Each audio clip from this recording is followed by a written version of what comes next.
John is the general evaluator, called the Toastmasters, and particularly you, Kamalika. This was a really tough thing to do. You know that when people put out hard copy books, there are also audio books that are put out where somebody reads for 10 hours, just reads the narrative. Don't have to have any emotion, don't have to have anything. This is the antithesis of that.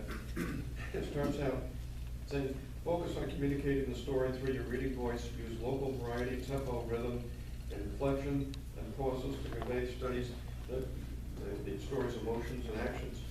And then it says, understand the elements of interpretive reading, learn how to analyze the narrative and plan for effective interpretation.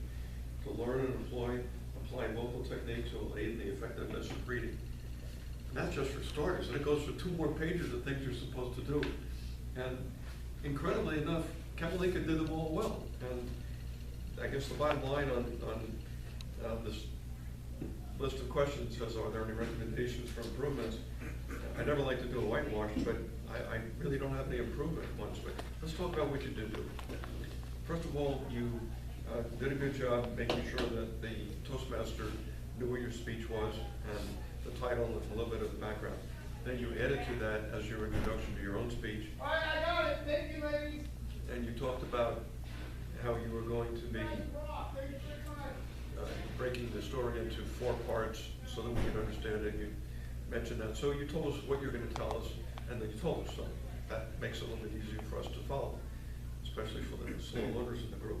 And then you became part of the story, and this is what I enjoyed when you talked about the preparations for the hunt.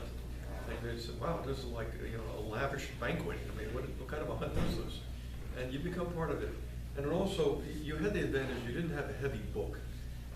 Some people pull out the book of the world, place it there, and have to go through it. You had the summation of the book, which means you didn't have something cumbersome to hold. So that made it a lot easier. And while I was watching you, you just seemed to be enjoying the story. And when the storyteller enjoys getting the story, the listeners usually enjoy receiving it. And that's what you did. You were able to have eye contact with the audience, which you were asked to do, while at the same time reading from the story. And I guess the way you became the grandfather, which is a gender switch for you, you did very well, especially toward the end when the grandfather wanted to give the hug and said, this is not your tiger. And you kind of took yourself out and interjected the story's participants, and that's what you were really supposed to do. You were supposed to become invisible, and the story and the characters become the story itself, and you just kind of, you're the person that lets it all happen and explains it to us. You had good voice modulation when you needed to emphasize a word, you did. You had some pauses that we all know that pauses give you the opportunity to listen and reflect. That's great. I think the story is pretty well straightforward. A little cub becomes a bigger cub, starts taking over the house, starts eating too much, becomes a problem. People worry about getting eaten.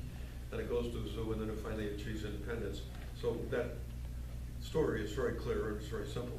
But how you added the emotions to it and the story and the people that were involved in the story, I just enjoyed so many aspects of it. It did ask if there were periods of spontaneity. There might have been, but you were so comfortable with the story and you were so well rehearsed and well prepared. It seems like it's hard for you to become that part of it. But you did very well. You met all the requirements, and thank you.